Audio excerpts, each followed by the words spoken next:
We're supposed to be talking about beauty. Never mind all Oh, this. never mind. Talking about. How there's a little list of questions. How did we meet? Can you remember when we first met? Oh, you sent me a lovely note after Queer as Folk. I've still got it. Yeah, I mean, it's my Swansea house. I mean, Swansea at the moment. It's my Manchester house. It's like I I put can't it on find the it shelf. just at the moment. Honestly, it's on the shelf, saying Oh, how much you enjoyed it, I and did enjoy it. like it was like and I knew who you were obviously, and but you were just lovely. Just I can't remember what we Oh, after that. And we must have emailed or something. I think I remember first meeting you. ITV used to do writers' They parties, did, yes. and I don't know if they still do writers' parties, and I'm not This invited was to. the place was trashed, I think. And I think we both smoked. Mm. And I think it was so long ago that you were allowed to smoke inside, so you didn't even have to Yes. go outside. So I think Outside the room, opposite that big room on a little landing, we could smoke that's up right. there. Yeah, yeah, And yeah. I think Queer as Folk hadn't been aired yet because Uh, I think I remember you telling me about what you used as sperm. I don't, so I'm saying that word. on screen. And what liquid you used for that, and I was like, oh my god, this sounds outrageous. It was a air conditioner, wasn't it? That's right. So that would have been about nine. When did it first air? That was probably it went out very early 99, so that would have been 1998, which would have been there were writers' parties then all the time. Yeah, yeah. Why don't they do those anymore? They're just not inviting us. Exactly. Now they do that. What's it called? That Lollapalooza thing, wasn't it? I don't know. I don't even know that. No. Oh, we're not invited to that. That's the stars. No writers go to that, love. Just Oh yes. it's Kate Kelly and all her gang. Bless them all. So It's that's those when women. it is funny because I really haven't met you many times. It's like people think because we're two gay writers, we live in each other's pockets all the time, and we keep getting credited for each other's work, don't we? Yes, I was really offended when Tony Garnett, who produced the film A Beautiful Thing, of course, he's quite a significant, I mean, sadly no longer with us, but quite a significant character in my career. You. Um, and I was at a BBC writers' party, and he lolloped up to me. He didn't lollop at all, actually, but he lolloped up to me. I'm going to stick with it. And he said, "Can I just say what you've done with Doctor Who? It's fucking amazing." I thought you were going to say Queer as Folk. It was Doctor. No, it was Doctor Who. And give him his due after I gently berated him. The next night I saw him at another party and he came up and said, "Can I just say what you did with Shameless? Fucking amazing." So that's a very good sense of humor. But my idea that I was as significant to him as he was to me was completely crushed. Imagine. So what he produced Beautiful Thing, how marvelous. It's like it's still a beautiful thing. It's like because this is so what you're in rehearsals now? This is all starting? 30, yeah, I think they're 3 weeks into rehearsals. 30th anniversary Are you production. there? Are you is it being amended? Is it being Do you know what?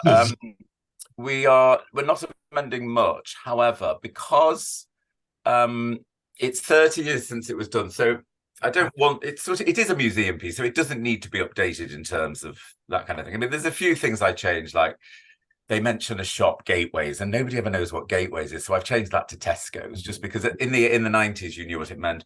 But it was interesting because we have actors of color playing most of the parts. It suddenly for me made it an interesting thing because that area in London, when I was teaching there before I wrote the play, it was quite a racist area. It was a very white working class area. My class, when I was teaching, there were only a few black kids in each class. So I was just saying how different it would have been to have the black experience to the white experience at that time. And Stephen Lawrence was killed a year after the year the play came out, and there'd been a boy killed while I was in a racist killing from my school the year before I wrote the play. Roland Adams, and he didn't make the headlines quite as much because his killers were found really quickly. But the headquarters of the BNP were up the road, so we have added a few lines here and there to just reflect that there would be. So there's a scene where Sandra's worried because her son hasn't come home. He's gone to his first gay pub, and she sort of has it out with him. And I think there's an added frisson there to actually what happens to kids who look like you out late at night around here. So it's been quite exciting just adding those things to make it, because otherwise it would, for me, would feel a bit inauthentic. I remember when I saw the film first because it was famous, and I was really ashamed that I didn't go see it in London. And I've never lived in London, and so I was like, But you know, it was this huge, famous thing. So I saw the film, which I adored, and then I saw production. What made me laugh was I saw production in the Bolton Octagon, which must have been 2006, 2007, or something. Did they reset it in Manchester? But the big angle with that was like they were like going, "Oh, we've updated all the references," because it was like 10 years old. It must be 2006. I think it was 10 years. No, and so that was the big line of like, we've replaced. Oh, I don't know. Kylie's in it and Neighbours is in it or something. Yes. And I was like, did you do that or did they do that? They did that with my permission, and they reset it in Manchester, so they're not talking like that. Yes, that's right. And Which fitted. Sorry, it fitted. It worked. Yeah. And they opened with a video of the main lad doing the opening of Shameless, where Frank sort of it opened. They went, "Hiya, my name's Jamie, and I live on this estate. That's my mum, Sandra. She works in a pub." You know, it was quite exciting. It was a bit more exciting than the rest of the play, perhaps. Stop it. But I was quite surprised by it, because I suppose I missed. There was a certain poetry to the Cockney accent in that play, because that was what was always in my head, and it felt a bit like watching one of my episodes of Coronation Street. So when I and Two Lads come out, and when I watched it, I was like, oh God, are people going to think I can only do one thing? I vividly remember seeing that film at the Odeon at the top of Oxford Road in Manchester, and coming out quite. Let's talk about how brilliant it is. We're going to do this, Jonathan. It's a brilliant play, and that's the point of this is to talk about the play, and it's so rare, and it's still a rare and beautiful thing. Still, even though we've got so much more output now with queer stuff in it, but I'm thinking how beautiful it was, how congratulatory it was, how celebratory, not congratulatory, how they weren't beaten up. Yeah. It was a miracle at the time that those two boys weren't beaten up and left in the dust. And that's a lesson for you all.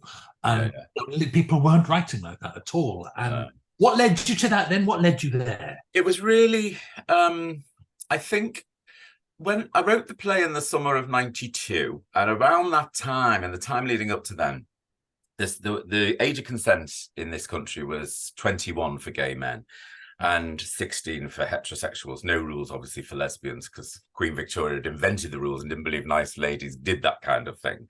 And there was a lot of debate about lowering the age of consent. And so it seemed to be every night on the news and on Newsnight programs, you'd hear these debates going on, and it was all posh white blokes going on about sodomy and buggery and all this. And it was like, it seemed to just relate to what they'd got up to at public school, frankly. And it bore no resemblance to my experience as a gay man or being working class, or there was nothing about romance or emotions or love. And so I wanted to write an alternative to what the mainstream narrative seemed to be, I suppose. And I purposefully made the boys much younger than the age of consent, 15 and 16. And I wanted, I suppose, and Beverly Hills 90210 was big at the time. And it seemed that there's a narrative there that the geeky girl could always go to the prom with the sexy lad, the captain of the football team. And so I wanted an element of that and wishful thinking. And of course, there were so many, the main gay dramas at the time were mostly about AIDS, because that's what we needed. So inevitably, characters, you either died if you were gay, and I'm not slagging those dramas. No. There's things like Angels in America, which changed my life, but or if you were working class on a TV drama and you came out as gay, you'd end up becoming a rent boy and selling your arse for 20 woodbines. So I wanted to do something that's counterbalance that, I suppose, and then this is what I came up with. And of course, the critics at the time were, on the whole, a bit like, well, life's not like that, it's too rose tinted. And it was quite classist, the response. There was like, as if a woman in these flats would go to a gay pub with her son, all this, Really? Yeah, of course she would. Yeah, sorry, of course she would. That's fascinating. Wow. Yeah. We've met those mothers by the 100. Absolutely. So, and then as the play went on and it got new production, then it moved to it went on tour, then moved to the Donmar in London, then it moved into the proper West End. And each time it was reviewed, the reviews came more, it's the same reviewers, became more favourable, because obviously they're like, well, I'm wrong, the public are coming to see this. So and by the time it was in the West End, every review was absolutely glowing. It was like the best play ever written. So I learned a lot about reviewers from that. Yeah. So when that first production, Yeah. like before the reviewers got hold of it, was there much? I mean, theatre's always been ahead of the game, isn't it? Television eventually catches up, and then 20 years later, film pokes its head in. But was there much pushback from the theatre? Did they want to? Was there anyone there saying, "Can we have a tough ending? Can we have?" No, they absolutely loved it. They just gave us the space to make it better and better. And I was really lucky. I had Hetty MacDonald directing the play and the film. But I mean, that play would not have been the success it was without Hetty's intervention, shall we say? She's one of the best directors I've ever worked with, and she just asks really intelligent questions. Why? She's amazing. She did that Doctor Who episode, Blink, which is the most famous episode. That everything she touches becomes the best. There's no ordinary work with her. I've just caught up on Normal People, where I think she did the second block of that, and that's the great thing about Hetty, especially on screen. Things can live or die on their performances, and she gets such amazing performances out of young people. What do you mean? No, are you going to watch the Forsyte Saga next? What do you mean? Normal People. Come on. There's a new thing called EastEnders. You might enjoy it. I know. I didn't think it would be for me, to be honest with you. I thought, a load of people at university. It's great, isn't it? I loved it. Properly. Well, yes, absolutely. Blew me away, really. And I like being a bit behind the curve every now and then. Do you feel then? Do you think you were then tagged as the gay writer? What I mean is, when they got you into Coronation Street, did you? Was there a focus on you to say, come up with the gay stories? I don't know is the honest answer, but I think it's interesting that my first episode on Corrie was Todd coming out as gay.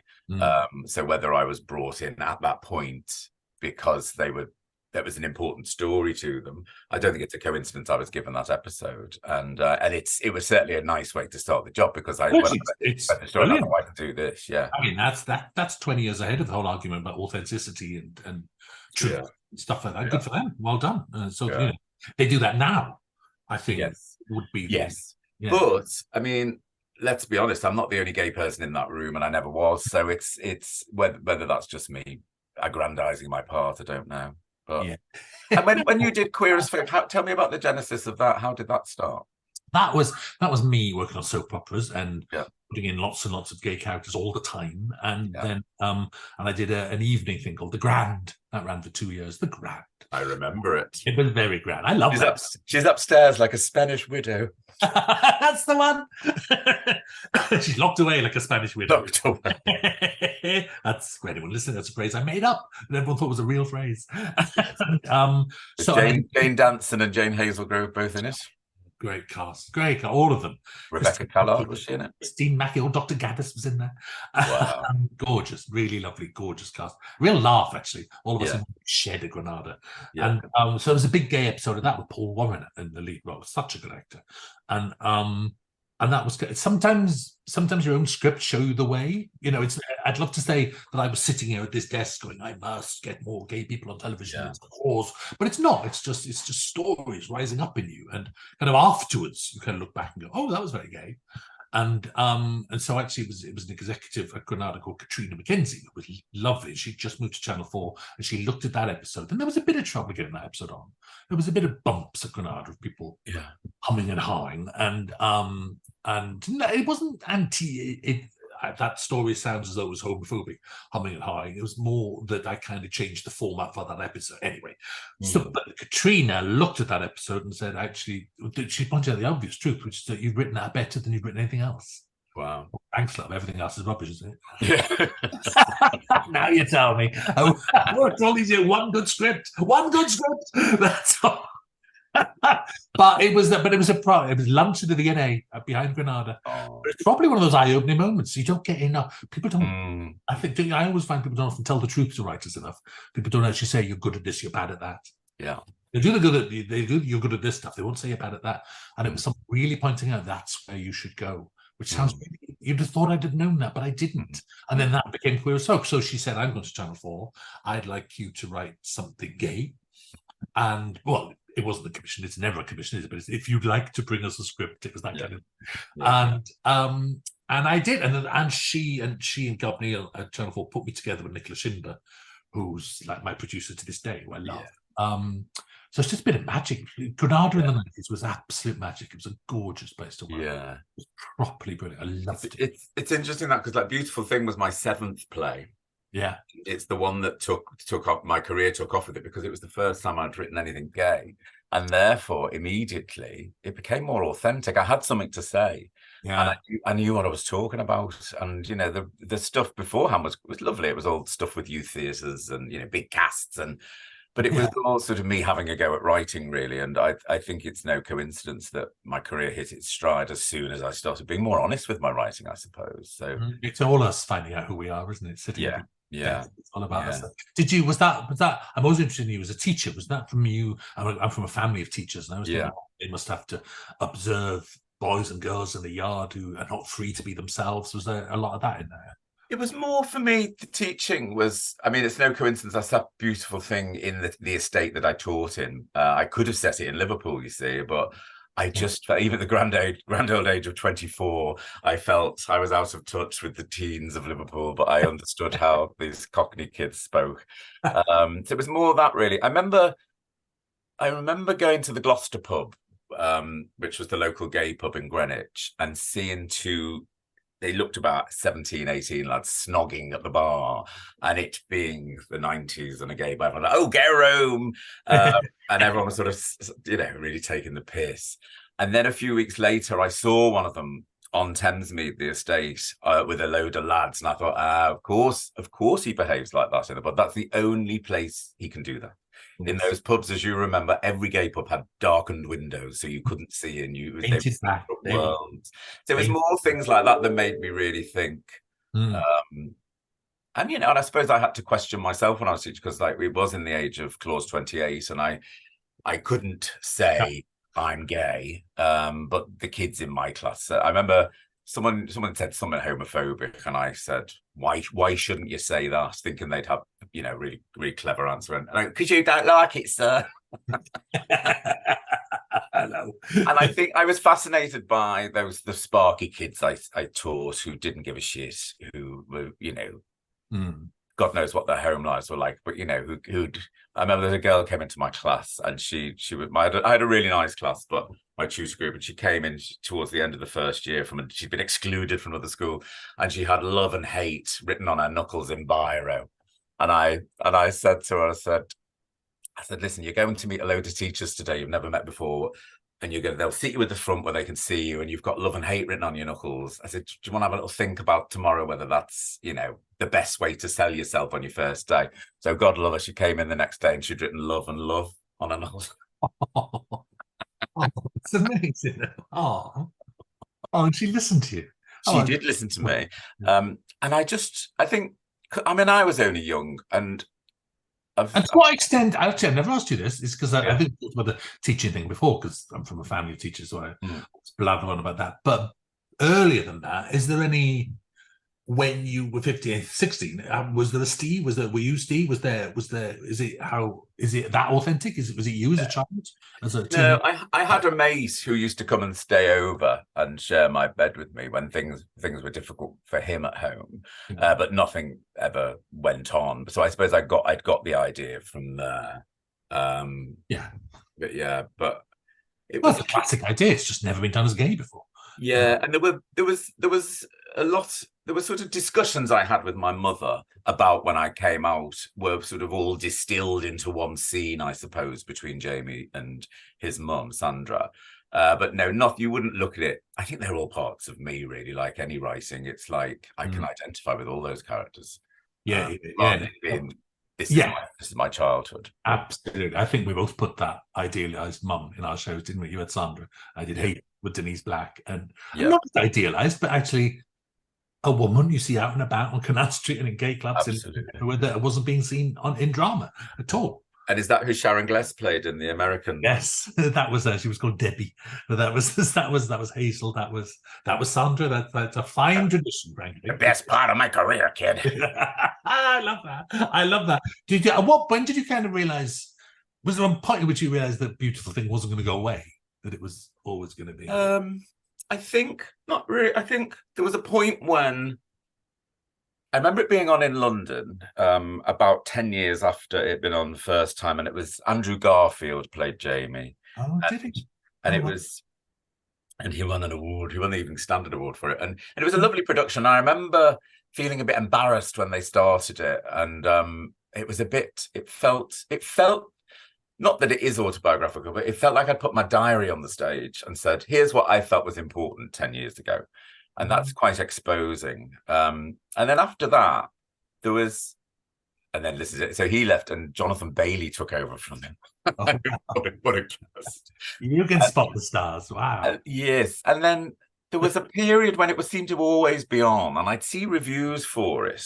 And I'd read them and I go, that doesn't sound like my play. And so I stopped. I listened to this for being grand. I'd read somewhere that Sheila Delaney stopped London performances of A Taste of Honey. So I thought, well, I'm going to do that. So for about 5 years, I stopped it going, or maybe even 10. I wanted to make sure there was some quality control to my brand. And then I reneged on that when the Royal Exchange in Manchester wanted to do it, because I always wanted to play on there. And since then, I thought, do you know what, sod it. It's like, if people want to do it, they want to do it. So yeah, I think that's quite wise. I think good for you. Yeah. I think with Sheila Delaney, it was that thing of like, what if a Hollywood producer's in town and sees my play and thinks it's rubbish because I've not no. But it's funny. It's funny sitting in rehearsals for it 30 years down the line and sort of answering the same questions as I answered 30 years ago. Are you changing lines? Do you sit there and go, here's a better line? Are you doing that? No, I've added a few extra, but yeah, that's interesting though. I love that. I think it's but no, it's sort of, there's a rhythm to it, I suppose, and it's like there will be people coming to see the play who saw it 30 years ago and know every line, and it's like, well, let's not mess with it too much. Sometimes you get to see it, it's like, very true. I remember seeing a production once and thought, this isn't a production, it's an approximation, and I said that to the director. Oh, wow. You must have gone, no, wow. That did go. Did he like it? No.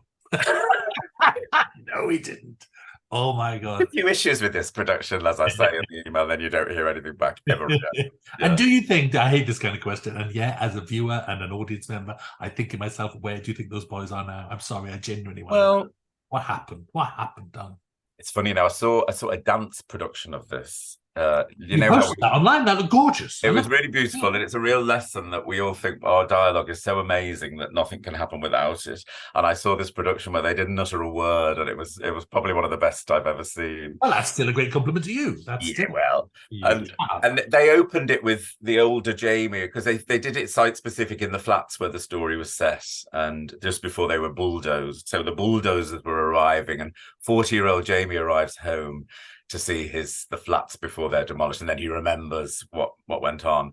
And I remember thinking, I wonder who he is now. And I think the beauty of the story is that whatever happens to them in the future, we leave them at a moment where anything is possible, and it's about first love and all that. However, and of course the actor says to me, what do you think happens to them? And I go, well, that's not important for this production, but I mean, I imagine Jamie goes to university, Steve works at the local sports centre, but and they're not together that long. However, I think he's the one that got away, and it's that moment when they were happy and they were safe. Yeah, and you could return to them 40 years later, and and it's interesting because I think yes, there'll be people going to see the play who saw it 30 years ago, but there'll be people, hopefully, like 15-year-old, 16-year-old, absolutely never seen it before, and it's very, very interesting. What is it? Because it's 30 years. It's taken 30 years for Heartstopper to arrive, which is actually the same mood, the same happiness, the same celebration, the same joy. 30 years that took. How far ahead of the game were you? Because those two boys are like the two boys in Heartstopper. They end up happy. They end up. They've still got their vulnerabilities, and they're still, life will be tough to them at some point. But in that moment, they're together and they're happy. And my God, you're ahead of the game, love. Come on. She had to go, dear. She did it, love. But I love that. That's what I always loved about it. That was the feeling of you're stepping out of the cinema that day. Did you have much to do on the film? Were you there? I went for like the important scenes. It was difficult. Like the bedroom scenes I didn't go to because they were filmed in such a tiny little space. But I went for moral support to see the dance at the end being filmed, which was quite an experience. And of course I was in the film. I played the man with the broken leg in the pub. 17 takes. And the whole scene was filmed on one shot, and my line was at the end, and they were just feeding us free bottles of hooch from 8 in the morning. So it turned into quite an extraordinary day. That wouldn't be allowed now. There's one thing you've crossed a line. Absolutely. But no, I went down.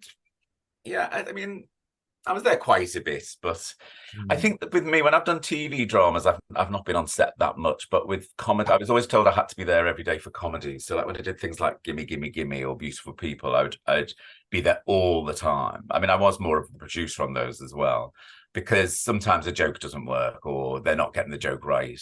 I remember the first shot we filmed of Gimme, Gimme, Gimme was Kathy Burke running down the street that said she's got 2 pints of milk. And when you get there, they've got a bottle with 2 pints, a carton with 2 pints. And I said, no, it needs to be single ones. So it's like that. And I'm always worried they're going to be, but things like that are less important on a drama. It's a bit boring on a. I bet you're there all the time, aren't you? No. I get bored to tears. I used to be. I spent like Queer as Folk from about 1998 to 2003 or so. I spent every day on set and everything, and I kind of think I've done that now. It's like there's to be honest, there's not much you can throw at me that I haven't seen. I lie. Every day is a new problem you've never seen before at the same time. But no, in the end, we're better off here at the keyboard, aren't we? I think you'd be on set. I'd be on set all day. I'd be asked one question, and I was glad I was there. One. Yes. But that's a long day to be asked that one question. We have email for that now, don't we? Yeah, well, exactly. Now they text you. Yeah. Exactly. It's the same with theatre rehearsals, I suppose. Now it's like the writer. I think it's really important for a playwright to be in the rehearsal room. However, I think there needs to, if you've got a 3 or 4 week rehearsal period, the writer needs to absent themselves for the middle week or 2 weeks, because is that right? You need someone who's really close to it to be able to say to the actors in the 4th week, this has really changed. I think the actors need a space to go, this is shit. I can't say this line. And it's hard to say that when you're there. But it's great to have someone who's really close to it, seeing how much something's growing. Before we came along, what's the representation of gay characters that you remember? God, I can remember on EastEnders them referring to a social worker called Ruth Lyons, and Dr. Legg just told Pauline she lives with another woman, and she was only in like 2 episodes, and that was before the big Colin and Barry stuff like that. Before that was the first one I've heard mentioned, and I've just put a social worker into an episode of Doctor Who, and I've called her Ruth Lyons. Oh, that's amazing! Of that one character who came into 2 episodes, and so is that? I mean, we'd just be happy. We were starving. Do you remember everyone with Friends dying for Chandler to be gay? Do you remember that? We died for people to be gay. We just sit there, and eventually we kind of willed it into existence, actually, just by hard work. You and me and 1 million other writers who don't get lauded. Well, I'll never forget. I went to Kathy Burke's house to watch the first episode of Queer as Folk, and we sat there with our sort of jaws on the floor because it was just nothing like it. Wow. It's bizarre now to think that these things broke the mold, isn't it? Because they're part of the furniture now. But back then it was such big. Now it's like Kathy Come Home now. It'll be referred to things of the past. Oh yeah, it was very good. Kathy Come Home. I feel like period drama. It's like so ancient, and you must get how much do you get fed up with that whole. What is funny thing, you go through that whole representation thing where people sit there and go, it doesn't represent me, it's not representative, it doesn't represent, and you sit there going, it's not about representation, it's a story. Blah, blah, blah. Now I think you look at Queer as Folk and go, oh, it's so representative, it's so absolutely what was happening there, and every word is said by someone somewhere. But do you get that thrown at you a lot? Do you know what? I'm sort of cosseted from a lot because Corrie takes up a lot of my time now. It's like, and we are a proper team there, so I don't worry about it too much. And the great thing about Corrie is it's quite an anonymous job. Nobody's pointing the finger at me in the way they would be with you.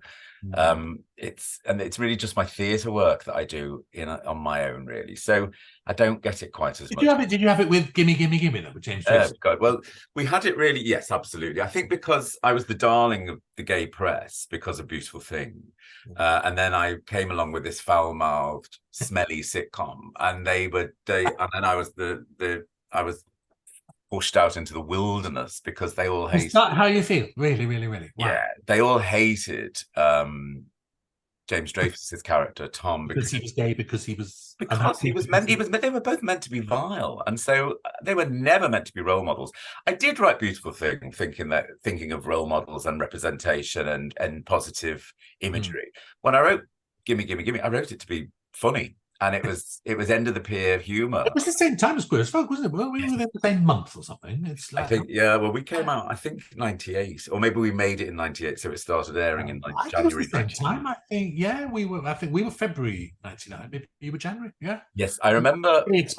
Whenever it was, I remember meeting you at that party, and you were telling me about what you were doing. I was like, fuming. I've done one. Did we race to get on screen? But it's bizarre to think that they were some of the first sitcoms and dramas to have gay characters in the lead. I know. Well, outwardly gay characters after years of Mr. Humphries and things like that. It's like, yes, I remember. Yeah, it was definitely the same time because you. Oh, I'll never forgive you. You got the Attitude cover instead of Queer as Folk. What? Like that Harvey man, like that. It was around about the same month, I think, unless I'm completely. When are you going to catch a break, Russell? bitter to this day. Oh, I could, very much for all eternity. Absolutely. And that is fun because I love that. I love Gimme. You know, I love Gimme. But I remember watching it thinking I could almost hear that reaction. This is before we were all online, but I remember sitting there thinking I could hear that reaction. I could hear people getting cross. I could hear people saying, to be honest with you, I thought that I'd get it in the neck for being misogynist more than anything because Linda's so vile. And do you know what I mean? So you could have, but the amazing thing about Kathy is you can give her the filthiest line in Christendom and she self-cleans it a bit as she says it, and people would forgive Linda because Kathy just has a way of sanctifying everything. Oh my God, that very last moment where she takes off her wig is my favorite things in the history of television. When did you think of that? Was that always in your head? That's how it went. It was like, what can we do for the last moment? And I just read Lee Bowery's life story, and I know that when he had a bald head, and when he went to bed, he'd wear a tea cozy on his head. And I said, wouldn't it be funny if Linda took her hair off and it was a wig, and she looked like Lee Bowery? And it's like, of course, the fans, even now on the Facebook fan club, which of course I'm a member of. Which is great. I'm in the Doctor Who figurine group. Oh, yeah. Which is great until you get, well, third series was a pile of shite, wasn't it? Really badly written. It's all about the writing. I'm amazed Kathy lowered herself to do it. Lazy. Yeah, and when they say lazy, the only criticism that ever bothers me is you can call me rubbish, you can call me wrong, but lazy kills me. Lazy, I did your whole day writing away. That's the. It reminds me of that Dolly Parton. It takes a lot of money to look this cheap, and it sort of took a lot of effort to look that rubbish. Really. The funny thing is, though, because it's like. Because we absolutely agree on, of course, but I can still be that viewer objecting in a really old-fashioned way to things, despite everything. I tried to be as radical and progressive I can possibly be at 60 years old, and yet if someone minces onto screen, I hear a little voice myself going, "Do you have to show us like that?" And then I'm like, "Shut up!" I have to stop myself thinking it. No, it's still there, even in me. I know, and yet I always have the compulsion to write that character. Yes. Just to piss people off a bit, I suppose. But yes, I'm very aware of that as well. This will get people. I think also because we're older and we've earned our stripes a bit, it is like, well, I can write that awful character now if I want to. You've got much more representation than when I was 15. But, yes, but no, there is a valid point to it all, I'm sure. I know, but then. I mean, well, it's also something that straight writers have no problem with. They've never had to sit there. They didn't say they were developing Walter White in Breaking Bad. Thinking, it might make straight people look bad. Can you imagine if they never felt that? Oh, what will it do to teachers? Oh God, what will chemistry teachers look like? And it's absolute. And I do think we have these extra gates that we have to open in our heads, and just and I think you and I do, and we're very lucky. And although then a whole new young generation will come along and sweep us away and say, "No, you're old and foolish," and that's how it's meant to be. That's fine. But it's somebody else's turn now, and I always say that to myself when a younger writer gets commissioned. But it is. It's like, what have I got to say about the LGBT scene and clubbing and all that these days? I hardly. Well, actually, you say that, but actually, I I was probably thinking that about 5 or 6 years ago, but actually now the world is getting worse, and I think the fight is back on. There's a fight going on where the oppression, being called groomers, those words being weaponized against us. It's like, what did I see the other day? I was talking to someone, a lovely man who went to Dublin for his brother's wedding to another man. It was lovely, very happy, lovely nice time. They came out to the register office and there was a crowd protesting. You're like, oh my God. And he, as a straight man, he was astonished. He was astonished, going, I didn't know that was going on. I said, well, actually, I didn't know that was going on in Dublin. So, my God, I think Harvey was still needed. Well, Jamie Lee Curtis has posted on Instagram today about a woman in America who's been murdered because she's a straight woman who put a pride flag in her shop window in her, That's just actually, honestly, I always thought our rights are paper thin, always. And I've said so. And here it comes. I feel, it's not going to get better tomorrow, is it? Everything we're worrying about now is just going down and down and down and getting stronger and faster and faster. It's like, oh, love. It's nice to end on a depressing note, isn't it? Cheery note when I do go and see beautiful things. And on that note, the 30th anniversary. Well, no, and do you know what? That makes me. I'm going full circle there to say how important the play is. That the joy at the heart, at the end of that play, is still valid and needed to be seen and important. So, marvelous. Very good. You'll have to come and see it in Manchester. We're playing home in Manchester. Definitely. I just saw that cruise in Manchester. That Jack. Oh, isn't it great?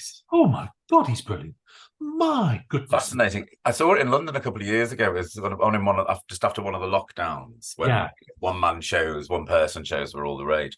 So I was a bit like, oh, here we go. And he's obviously young and he's writing about stuff from before he was around. Genius. Really moving and clever, and the insight he had, I thought was wonderful. Oh, brilliant. It's our job to nobble him, really. I can't and on that note. Exactly. No, well, thank you so much for doing this, Russell. How nice to talk like this. We never do. Brilliant. Let's make it a weekly thing. We should start a podcast. just broadcast 24 hours a day, frankly. That's amazing. Thank you, Russell. And hooray. Your reward will be great in heaven. Thanks, Thank love. you. Lots of love. Take care, darling. Bye-bye.